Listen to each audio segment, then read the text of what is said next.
This week in Agribusiness, serving America's most essential industry, with agriculture broadcaster Orion Samuelson and yours truly, Max Armstrong, and featuring agriculture meteorologist Greg Solier. This week in Agribusiness is brought to you by Firestone. You never farm alone. Coming up on this weekend's broadcast, all of that inflation talk. Don't blame the farmer. Hello, everyone. Welcome to this weekend's broadcast. Mr. Pearson is away from the desk. The coach looked over to the bench and said, let's put this guy in. It's a pleasure to join you this weekend.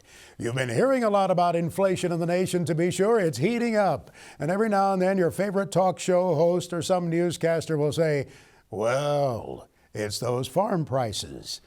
Don't you believe it? There's far more in the cost of food than the farm price. Take a look at this graphic from the Economic Research Service of the U.S. Department of Agriculture. The federal government reports that of the dollar we spend on food, on average, 14 cents goes for the cost of the farm commodity. If you look past that farm gate then, that 86 cents comes from things such as, of course, the processing of the food, the packaging, the transportation, the retailing. Oh, yes, the advertising as well. There's far more that goes into your food dollar than that raw commodity price contributed by the farmer. Think about that. Share that with your friends, too. If you had a visit lately at your farm equipment dealership, you're probably aware of the fact these are extraordinary times in that industry. To visit with us a bit about it, a Senior Vice President for the Association of Equipment Manufacturers, Kurt Blades. Kurt, it's good to see you again. Hey, thanks for having me on. Well, what is the challenge here that this industry is seeing? I've been told that if you want a new tractor, you'll have to wait a while. Well, equipment companies and equipment industry is kind of like everything else right now. There are supply chain issues abound. Whether it's a new car or a new pinball machine, everything's taking a little bit longer, and tractors and combines are kind of coming into that as well. I mean, the other side of that story is that the demand for tractors and combines has been phenomenal. So you've kind of got a mixture of tractor sales hitting record numbers, certainly in some of the segments, combined with the global supply issues. Whether it's for some of the components or shipping or labor or any of these issues, they're all kind of leading to the sort of this perfect storm you're referring to. We continue to hear about the microchip challenges, and then I think of all of the electronics in the modern piece of farm equipment. That cab, for example, there's so much there. I would imagine that shortage specifically takes a wide swipe at your industry. It does. The microchip issue started to really show its face early in the year, and we were starting to get some indications of that more from our friends across the border in Canada as an early indication. And then it really started to explode here in the United States. And as you know, everything has a microchip in it. And it's just the kind of the way things are today. And I think you hear stories of, one thing is darn near close to being manufactured, but just waiting for that one part to come back in. But I'll tell you, the microchip issue is part of the challenge. But the other part of the challenge is steel, and steel has been in short supply for some time. So, I mean, it's a combination of things. But I would say is that the manufacturers are really, knowing that right now is planting season and knowing how important it is to get seeds in the ground. I think the equipment companies are putting a high priority on wear parts, making sure that we can get the crop in the ground today with the parts that are available. Obviously we want to manufacture whole goods as well, which you certainly are. But as you kind of point out, there's supply chain issues, and there's also some strong demand issues that are creating those delays. To what degree, Kurt, have the plants had to power back because of the inability to get the products that are needed to make the equipment? Well, it's early on, we're pretty happy that this time last year, ag industry was considered essential, and ag equipment fell into that same umbrella. So yeah, there were a couple of slowdowns here and there, but for the most part, equipment companies have been working at darn near full capacity for about a year, at least here in the United States. Now, you also got to recognize that the equipment industry is a global industry. So you've got some countries that were affected a whole lot more.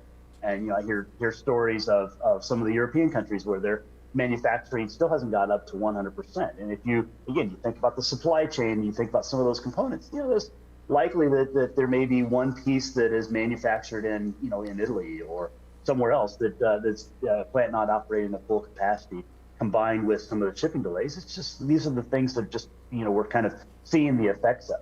But for the most part, the equipment industry was really working at full capacity for, better part of a year right now. I'm trying to recall, how long has it been since we saw small tractor sales robust and the big tractors hot as a pistol at the same time? It's been a while, hasn't it? I can't tell you. I'll tell you what, I look at these numbers every month, the tractor and combine sales, and they look great. And I represent equipment manufacturers, so of course I like to see the sales. But boy, to see the small tractors have been on fire for a year, and I think that's absolutely COVID related, because of luxury goods and house goods have tended to fare quite well, and small tractors under 40 horsepower fall into that category. Boy, when we started to see the return of the row crop tractors and the chore tractors at the end of last year, well, that put a big smile on my face. And when you look at that ongoing trend, boy, I haven't seen that happen in a very long time. Good to visit with you as always, sir. We look forward to the next opportunity. Thanks for joining us this weekend, Kurt. You bet. Thanks, Max. Kurt Blades with the Association of Equipment Manufacturers. This portion of This Week in Agribusiness is brought to you by the Soybean Checkoff. Tips, videos, how-tos, and more. If it has to do with ag tech, you'll find it in the Tech Tool Shed, your unbiased one-stop resource. Joining us at the desk this weekend, Jim McCormick from agmarket.net. Good to see you in person again, sir. It is great to see you. It's been a long time. Thank you for having me in. Well, there's a lot to sort out in the market these days. We've kind of backed off. We've plateaued a little bit. There's a little choppiness of the market yet, but it's not the rip-roaring rally we saw. What's going on? Right now, I think we're taking a little bit of a breather. The market really kind of got ahead of itself. Running into this May report, there was a lot of hype of how small of a crop the Brazil crop was going to be. The South Americans said it was 106. The USDA said 102. A lot of the traders think it's going to be below 100 max, maybe toward 90, 95. And it seems like we might have just, when we got it, the number was a little bit disappointing. I think in that kind of signal, maybe we're just a little bit ahead of ourselves on what the size of that crop is. On top of that, the United States, we are off to a pretty good planting pace right now. There's definitely some dryness concerns in the Western Corn Belt, but as a whole, for where we are, crops going in pretty timely pace. In general, people are pretty pleased with the emergent stand, so maybe time for a breather. I don't think we're done with this volatility. We do definitely have that drought going on in the Western Plains. Heck, here in northern Illinois, we are very dry. Some of the customers saying we have some of the driest since 1988. So I think we have a lot of volatility yet to play out this summer. Before we get away from that weather subject, there are farmers watching us who are replanting. They saw excessive rains in their farming operations. Central Illinois, parts of Indiana, quite a bit of replant I'm hearing about in areas of Ohio. That still has to be all accounted for. And, this isn't too late to be replanting soybeans by any means, is it? It's not too late, definitely, for the beans. I mean, I think it's more just a frustration for the producers down there. The corn, a little bit of a concern right now. The other thing is not the replant, it was just this heavy weather, is the frost. I mean, I've had several customers in parts of Indiana and Illinois had frost 3, 4, 5 days in a row on some of this corn. It definitely hit it. I think it'll come out of it, but it's something we need to watch. I mean, the problem we have right now is our stocks are so dang on tight. And the demand is phenomenal right now. Any hiccup in yield, anything below trend yield really gets exciting to the market, I believe. This heat coming on, though, is helpful to growers in many areas, isn't it, with the early planted crops? Well, that's it. The one thing we've seen here in Illinois specifically, it's been very cool the last couple of weeks. Below normal temps. The heat we're getting this weekend is definitely one to see to kind of jumpstart it. And then we'll see what happens. I mean, the heat is what we've got. We've got plenty of moisture right now in a lot of part of the country. But as this heat, we're talking maybe low 90s in Chicago. That's some summertime heat in May. Is that a precursor to what summer, July is going to bring, warmer than normal? Time will tell. Springtime, planting time rallies, the kind that we had here, that's pretty doggone unusual. And many farmers are saying, oh man, do I get another bite at the apple? They surely will, won't they? I think they will. And like I said, if you look at it, normally you get a secondary shot to sell rallies. Like I said, when you look at the demand going on, China right now, they continue to be taking the grain they bought very aggressively. The CIF market's firming up as we speak. They continue to buy new crop corn. And when you look at Brazil, that's the real key right now. Like I was mentioning, their crop's getting smaller. As that crop continues to get smaller, it's going to bring demand back to the United States. If you get that crop down below 95, 90 million metric tons, that opens the door for potentially an additional 400 million bushels of U.S. export demand. So I do think the market will play that demand factor as well as weather factor at least one more time.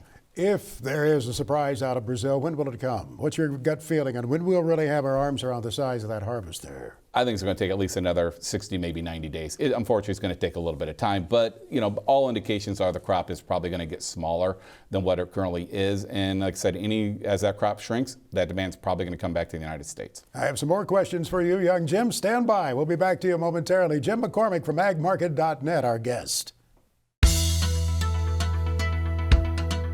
Jim McCormick from agmarket.net back here with us at the desk this weekend to talk a bit about that grain market situation specifically.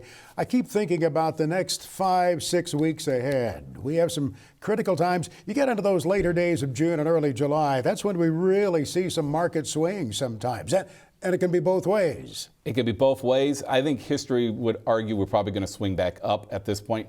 Like I said, the demand is very, very stout right now. The ethanol industry is firing on all cylinders. We are seeing demand that we've seen pre-pandemic levels.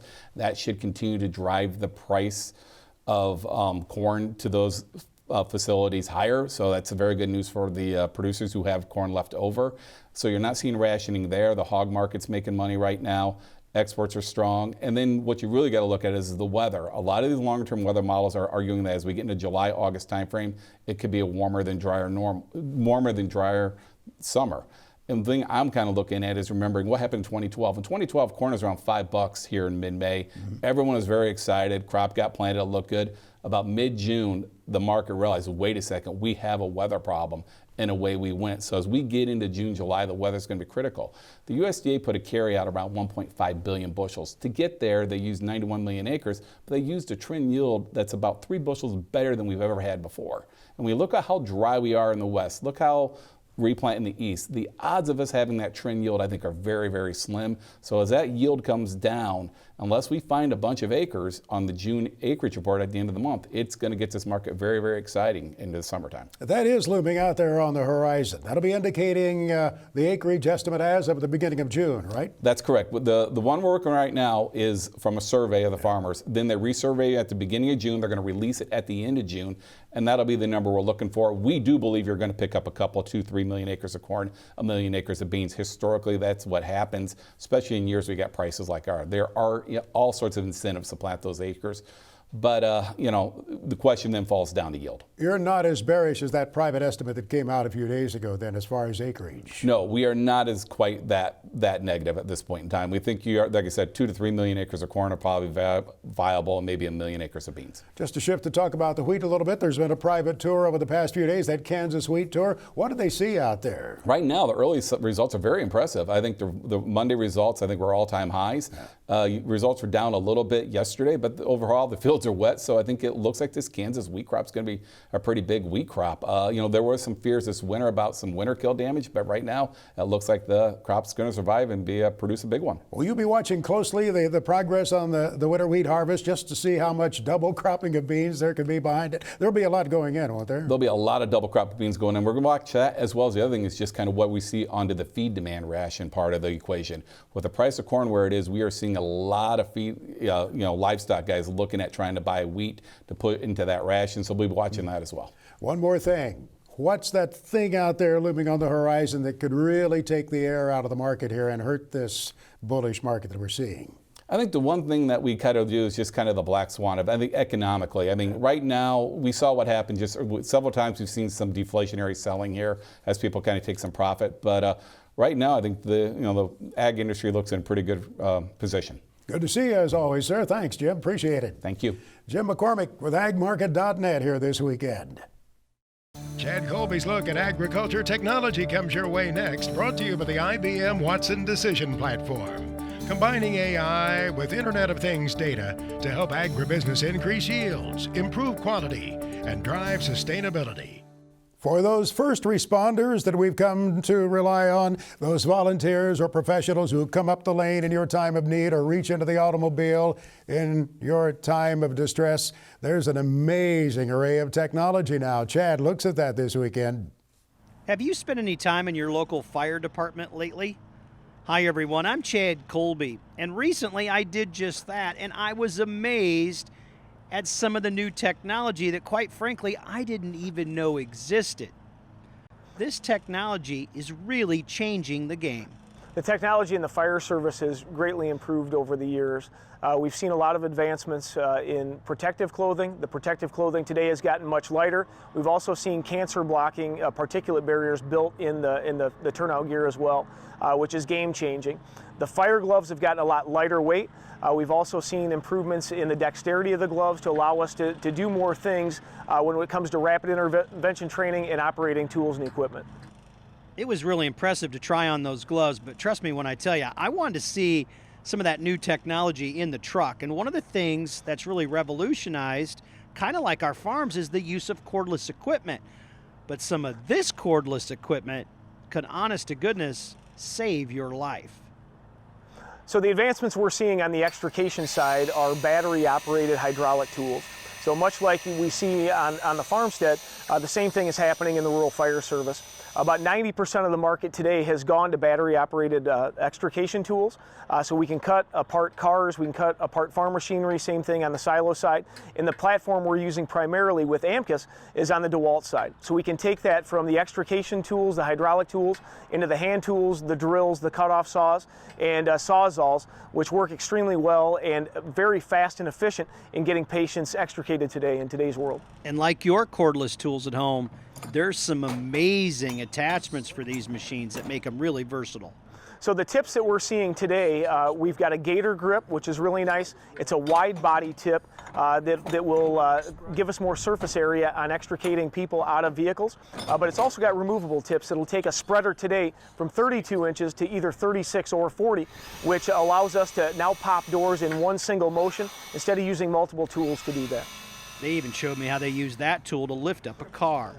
So you can bet at your local fire station there's a lot of great new technology. And some of that technology could help to save your life. Giant strides in technology for those first responders for sure. Chad will have more on that indeed next weekend here in his technology segment on This Week in Agribusiness.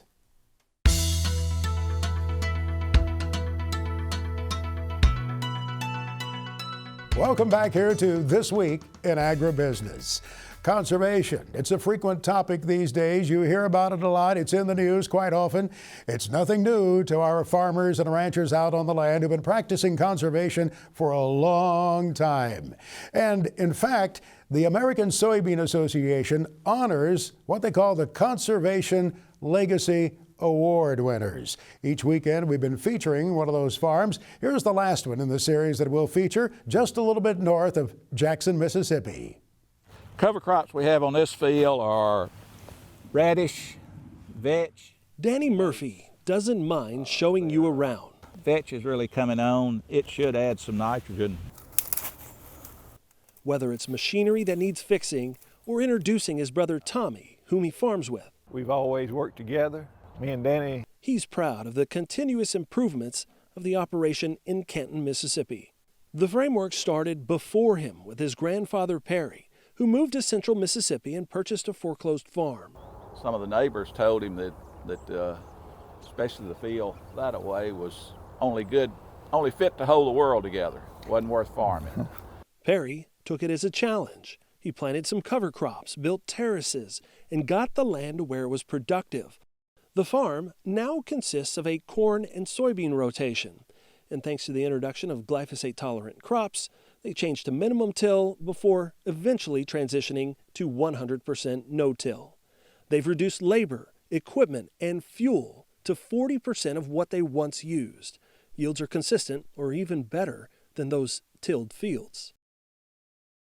For them, no-till helps with what may be the largest challenge, the Mississippi terrain. Most of this land is, I guess we call it rolling, but there's pretty good slopes on most everything. The soil consists of wind-blown deposits in the area, all highly erodible. We get average rainfall of better than 50 inches a year, and it's so it's a real challenge here to deal with the erosion. That alone prompted them to do more to reduce soil erosion, build organic matter, and improve water quality.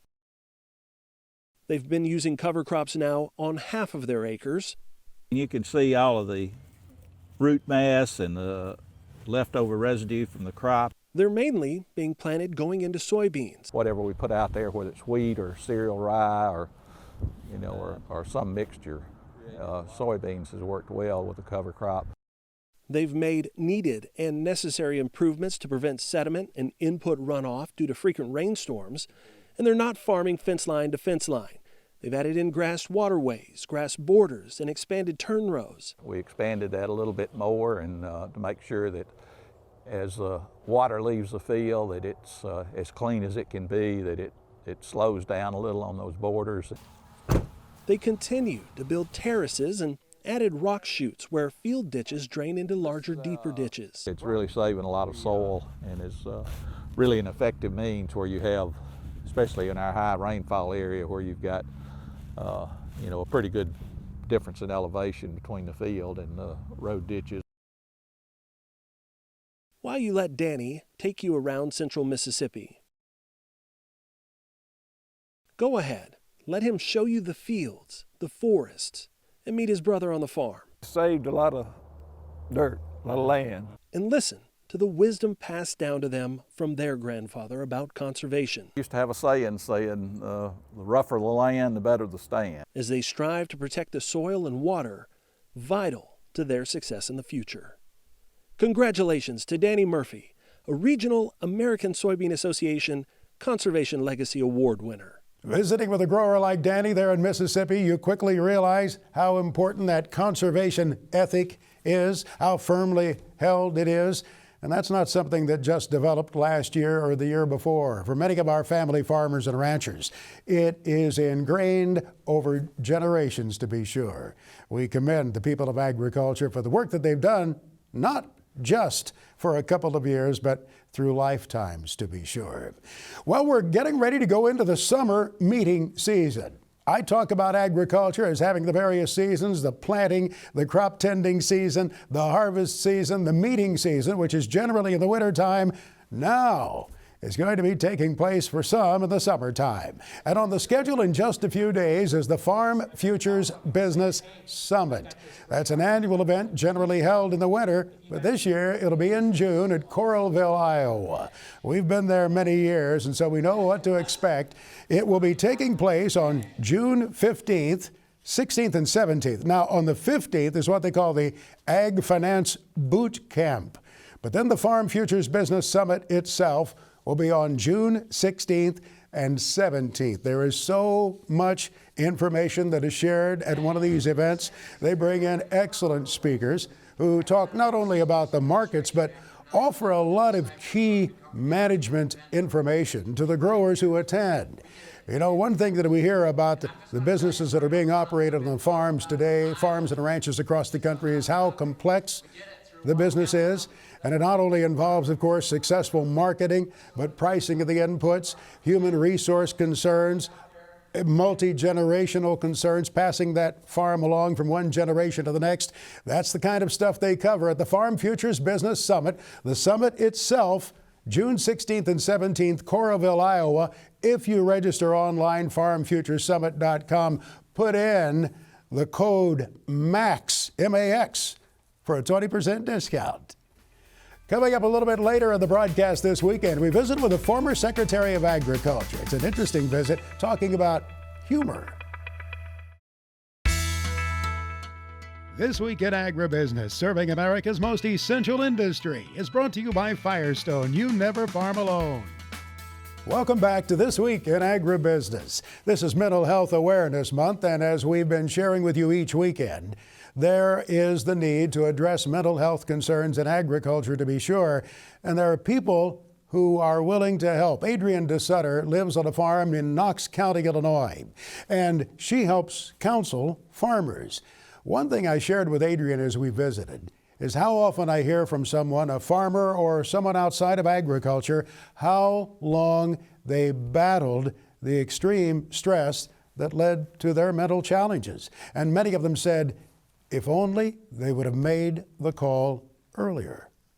I hear that all the time, Max, and it both excites me that people are finally able to feel that sense of release, but also really disappoints me in that people are struggling for decades sometimes with such heaviness on their hearts, on their shoulders. It's really unfortunate. You know, we know that we're farmers. We're really good at digging holes or knowing how to dig holes, right? And we know that when a seed is planted too deep, it kind of suffocates. It kind of struggles to really grow and thrive. And it's the same way with humans. When we dig and dig and dig down into these holes, when we let our stress take over us more and more and more with each moment, we really dig into holes that are harder to climb out of and harder to thrive. Luckily, the difference is that with humans, it doesn't matter what you're never too deep. You're never too deep to get help. It's just harder. So I definitely understand, and I hear that story, like I said, online all the time, with people after presentations. People are always saying, when I finally did it, I really want to beat myself up for not having done it so much sooner. This gentleman, who happens to be a military veteran, was working with the VA, and he said the first thing they told him was, guess what? This can be fixed, and we're going to fix it. And he said they did get him relief. That was the amazing thing. You could hear the excitement in his voice as he shared it with me. Yeah, because I think, especially in farming, sometimes we think that because the lifestyle is so stressful that that's just the only way it's going to be, that there's no out. There's nothing that's going to make it better because that's just the way it is and that's the way it's always been. But I got to tell you, it doesn't have to be. You know, you can have stressful moments, but you can still be able to stay on top of them. You can still be able to manage that. You can have a diagnosis of depression or anxiety, and doing things like going to therapy, potentially taking some medications, finding someone that you can talk to more regularly, or whatever the different techniques are that's in your treatment. You can live with that. You can have that can cope. And we have to be careful that we're not talking about fixing depression or fixing anxiety, because having a mental condition is not the same as just having stress. It's something that's a little more involved, and it's about our brain chemicals, and it's about the way our bodies are formed. So we have to be careful that we're not just going to say, oh, it's something I'm going to get rid of, but it is something that can be managed, and the sooner that you start to get some treatment or to start working towards coping with that stress, the lighter that weight feels. Adrian DeSutter says perhaps the folks of agriculture have even greater stresses than others simply because of the difficult nature of the business. We'll wrap up our series with Adrian next week here. Now, agriculture meteorologist Greg Solier brings us his farm weather forecast for the nation for the week ahead. It's presented by Pivot BioProven, the nitrogen-producing microbes that stay put, whether or not. Greg Solier joins us now, indeed, with that weather. Taking a look at the next few days here. That drought monitor the other morning showed a little bit of improvement in some areas. That's right. Primarily plains, a good part of the Corn Belt, except for those northern areas. Wisconsin, Michigan, back, of course, across the Dakotas here. Epicenter as it applies to the northern plains and northward, by the way, for our friends up in the Canadian Prairie. But two weather systems here, one underway, another one moving on through for this week, and should generate maybe an inch or two over much of the Canadian Prairie and the Dakotas rainfall, of which here's one weather system and a secondary one on the move here as we move on through the middle late portions of the week. Unfortunately, the drought extends through California, Intermountain West, northward up through the Bitterroots and back west into the Pacific Northwest. It's that time of the year. You don't get a whole lot in the gauge, and that is the story for this week. We'll keep an eye on when and if the monsoon season gets going across California. Pretty impressive upper air system moving on through. We may eke out out some sprinkles of rain and snowflakes, but up across the mountains and the high desert area to the east we go, where we've seen significant improvement here. Compliments of showers and thunderstorms back in the forecast for the portion of the week. Wind and cool. Watch the fires too, but little if any organized moisture. We're into the dry season here across California, and probably to stay that way till maybe the fall season, when hopefully an El Nino gets going. Quiet across the west, the ongoing dryness and drought and fires and all that kind of stuff, while more showers and thunderstorms rear up from the Cornhusker State southward into Texas. You mentioned the northern plains. An agronomist up in Saskatchewan sent me a tweet the other day, a tweet message, and he said, man, we are dry. Yeah, dry. And if it's not dry, it's been the frost and freeze, even more substantially so in that part of North America. And again, if you extend the maps and charts northward, there will be here in the next week to 10 days widespread 1 to 2 inch totals, with the latest round of showers and thunderstorms over, again, these waterlogged areas down here over parts of the mid-Missouri Valley, mid-Mississippi Valley. Cool high pressure for the eastern Corn Belt. That system will zip right along. More moisture for the eastern areas. Frost up towards Arrowhead of Minnesota, with the next weather system out towards the Black Hills, tracking again west to east with more moisture as well up near the Canadian border. So additional rains for the Dakotas. Some heat and humidity and the kind of the western flank of that hot ridge from here on eastward, but we'll get into additional moisture into Oklahoma and Texas, and we are well watered down in this corridor, flooding double-digit rainfall totals the past week to 10 days across eastern Texas, the Gulf Coast area. More heat, more humidity, showers and thunderstorms scattered across the Gulf Coast. Slightly drier air and a little backdoor cool front. It'll make its way into parts of the Tennessee Valley later in the week. Your term waterlogged, I think that's one that a farmer in Ohio used with me. They're doing some replanting there. Yeah, that's right. And other areas should be able to make some good progress here as the week wears on, around and apart from some showers and thunderstorms west to east across the Corn Belt. Cool, frosty high pressure over the northeast New England. That'll backbuild across the upper Midwest towards the Sioux. More frost potential here. Next weather system on the move, with showers and thunderstorms favoring the central and southern Corn Belt, the middle and late portions of the week. Still some opportunity in between, though, for planting operations. Here is that hot dome of high pressure parked over the southeastern part of the country. As the week wears on, we'll get a couple of showers Gulf Coast area, and the heat breaks down and the moisture picks on up back through eastern Texas and west of the Mississippi later in the week. Now, Greg Soye is back with his extended farm weather forecast for the country. Presented by Pivot Bio Proven. Visit pivotbio.com to find a representative near you. Some of you who have had too much rain already would say, nope, nope, nope, let's shut it off. And others remain dry, as you pointed out, Greg. Yep. Let's look at the precip for the week ahead as you see it. And just weeks ago, we were kicking around the talk of early planting over some parts of the Corn Belt. Maybe that continues on here, and I think they'll continue to get some opportunity, but around moisture. And look at the moisture, by the way. This is in addition to recent rains across the Canadian prairie. Not done with frost potential there, by the way. Wide swath of 1 to 2, not good news in some of these waterlogged areas here. Some additional moisture as the week wears on over this part of the country. Dryness and drought-ridden issues continue on. Maybe some scattered 1/4 to 1/2 inch Pacific Northwest. Nothing here in the Southwest till the monsoon season gets going here the next few weeks. Many folks have plans for Memorial Day week, and it can be pretty chilly sometimes. What do you see this time? And sometimes we're in the midst of a heat wave weather pattern, none of which either one really applies. Slightly cooler air here up near the Canadian border. Warmth a little above average, triple-digit stuff. We've seen that already in California.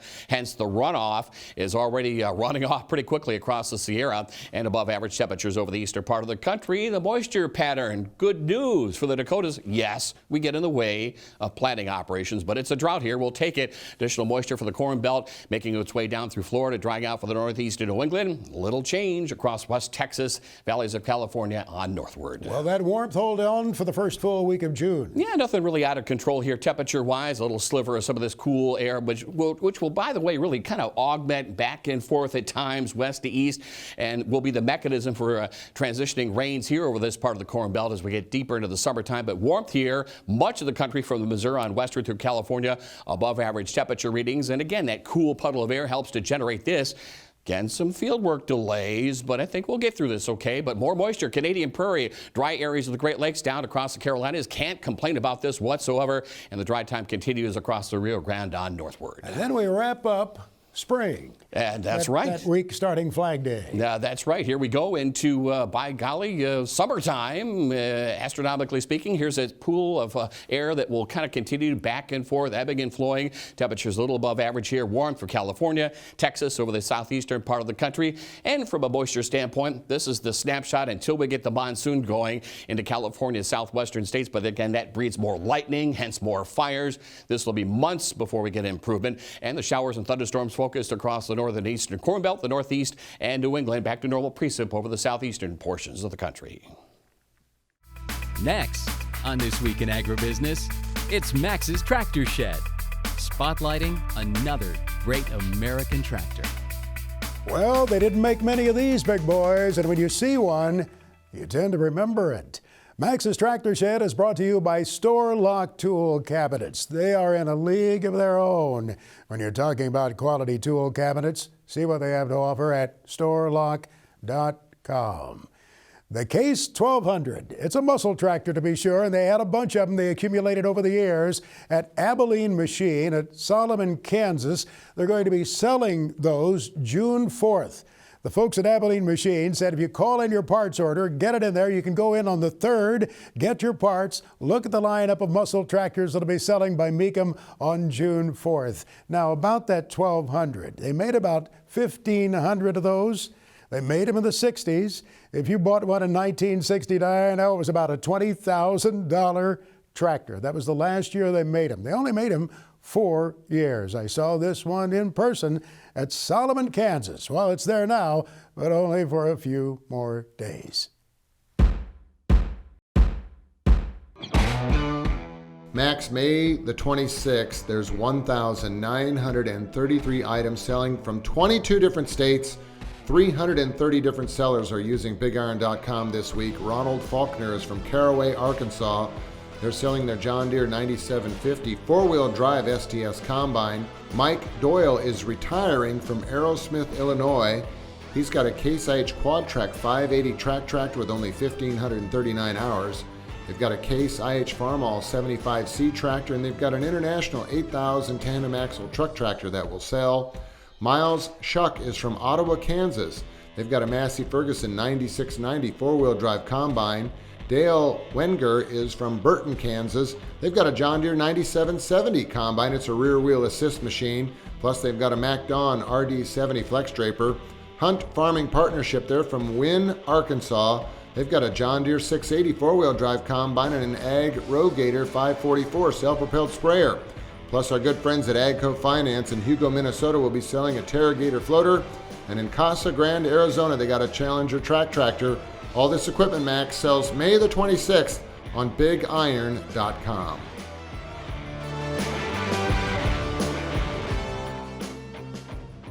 The FFA Chapter Tribute is sponsored by Nationwide, the #1 farm insurer in the country. To register your FFA chapter, go to nationwidesupportsffa.com. That's nationwidesupportsffa.com. Nationwide, we stand for you. For our FFA Chapter Tribute this weekend, we go to Georgia. Colton Peacock is a state officer, a vice president in the Georgia FFA. Colton, welcome here to our broadcast. You're in Long County, Georgia, I believe. Yes, sir. I'm here in Long County, Georgia, proudly representing the South region. That's pretty close to the coast, is it not? Yes, sir. About 45 minutes here from the beach. That blue jacket of FFA, I bet you people come up to you from time to time because you're very visible as an FFA officer, and they ask you about FFA. What do you tell them? What's your story that you share? Well, first off, if they ask about my blue jacket, I'll say since 1930, this jacket has filled members' lives with so much dedication and enthusiasm for the FFA. But in my life, it has helped me become a better person by getting to reach out to new community members, learn from members, and also be able to develop myself so one day I can help fill more members in this awesome blue jacket. Am I correct that you aspire to be an ag teacher? Yes, sir. I do. I am currently at Abraham Baldwin Agriculture College in Tifton, Georgia, and I'm pursuing a degree in agriculture education. Hopefully one day I can become an agriculture teacher. You do know, don't you, Colton, that's one of the hardest working jobs. Well, they're among the hardest working people in any county. Yes, sir. I know that ag education is one of the hardest jobs, but I believe that it's all worth it in the end, watching these students grow up and prosper in the FFA and outside the FFA as well. What a difference you'll have to make a difference in people's lives. What an opportunity that you'll have when you think about it. That's a wonderful thing to aspire to, no matter what profession you choose. Yes, sir. I'm just really excited to work with students one day, and hopefully we can see some more people interested in agriculture education, and it all starts here in the Blue Jacket. That's where I got my love for it. Hopefully we can see some members in the future and other community members support agriculture education as well. Colton Peacock, thank you. Good luck to you in the future, young man. We appreciate having you on the FFA Chapter Tribute. Yes, sir. Thank you so much. Now, Samuelson Says. Insight and commentary from Orion Samuelson. So here I come again, doing something I've done rather frequently during these Samuelson Says visits. I'm going to ask for your help. We are approaching the writing of a new farm bill. And do you have any idea what you'd like to see for farmers, ranchers, food producers in the new farm bill? If not, better give it some thought, because we want to get a bill that will serve agriculture and consumers as well as possible. I remember in 1999 when Mike Johans was the new Secretary of Agriculture, he held a series of meetings with farmers and ranchers throughout the country to discuss the new farm bill. And I remember when John Block was Secretary of Agriculture. I remember when Dan Glickman was Secretary of Agriculture. They wanted to hear from farmers and ranchers and other food producers so they'd have an idea of what they wanted. I suggested, because I had sat in on several of those meetings, that maybe we were going to have to no longer call it the Farm Bill or the Agriculture Bill, but it should be called the Farmer Consumer Food Bill, because a lot of people outside farmers and ranchers are involved in what happens in writing that farm bill. So start giving it some thought, because we're going to have to come up with a new one, and I hope it will serve you and all of the other agricultural producers, as well as the consumers, very well for the next 5 years. Think about it. Give me some help. Stay safe, stay well. My thoughts on Samuelson Says.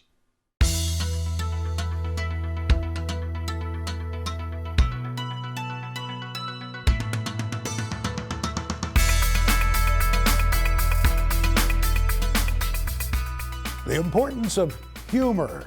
That's a message that's being carried by a former Secretary of Agriculture these days, as he has a book. Dan Glickman has a book called Laughing at Myself, My Education in Congress, on the Farm, and at the Movies. He talked about the important role that Bob Dole, Kansas senator, had played in influencing his career. And part of that, Dan Glickman said, was humor. Well, certainly Dole had this great sense of humor, but most of it came from my parents, my dad and mother, who always kind of led me and my brother and my sister to believe that if people liked you, they'd be much more likely to do business with you, and you could help persuade them and lead them into what you wanted to do. And the best way to have that likability was to have a good self-deprecating sense of humor, so you could make fun of yourself, and in the process, put people at comfort, put people at ease. And I found that to be an attribute that helped me, particularly as I dealt with farm and agricultural issues, because when I started out in this business, I didn't know anything about agriculture. You know, we weren't in the farm business at all, and I had to prove to farmers and people in agribusiness that I knew something about it.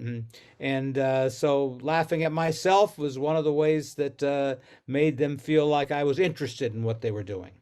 That was an era when it seemed like members of the Republican and Democratic Party could really get together, mend fences if it was necessary, work with each other to accomplish things. You said in your book that the House Agriculture Committee was the most bipartisan on the Hill. You think that's still the case? less so than it was before. It's still pretty bipartisan. Both the Senate and the House Agriculture Committees are pretty bipartisan. They tend to be not terribly ideological. You don't find too many right-wing conservatives or left-wing liberals on the committees. And part of that had to do with the fact that there was a coalition that was built over the years between farm interests and hunger interests. And so you were able to kind of build bridges between urban and rural life. And I'd say it's still there, but it's a little less filled with goodwill today than it was 30 or 40 or 50 years ago. But that's not just on the Ag Committee. That's across the board in Congress. The atmosphere is more toxic than it used to be. And so one of the points in my book is that humor, self-deprecating humor, is an important ingredient in building bridges and trying to reduce the toxicity in American politics. And you mentioned Bob Dole or Pat Roberts, and there were a few people who had great senses of humor in Congress. But by and large, when you look at our government today in Congress or the White House, you don't really see humor coming out. And I'm not expecting people to be Johnny Carson or comedians on TV, but you don't see that self-deprecating humor that you might have seen during the time of John Kennedy or Ronald Reagan or FDR. Of course, I always talk about Abraham Lincoln, who did serve before me, by the way, in case anybody wants to know. It's a great read, Dan Glickman's book, Laughing at Myself. Now, it was a much longer interview that I conducted with him. We're putting it on our This Week in Agribusiness Facebook page this weekend, and I'll put a link to it on my Twitter account at Max Armstrong. Thanks for joining us this weekend. We sure appreciate the time we get to spend. We'll look forward to seeing you next weekend. So long, everyone. Closed captioning for This Week in Agribusiness is brought to you by Kubota. Shape your world. This Week in Agribusiness is brought to you by Firestone. You never farm alone.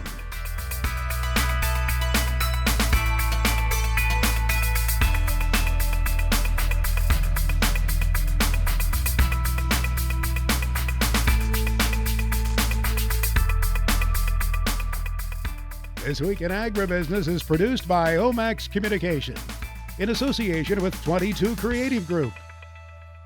We invite you to visit us online at agbizweek.com.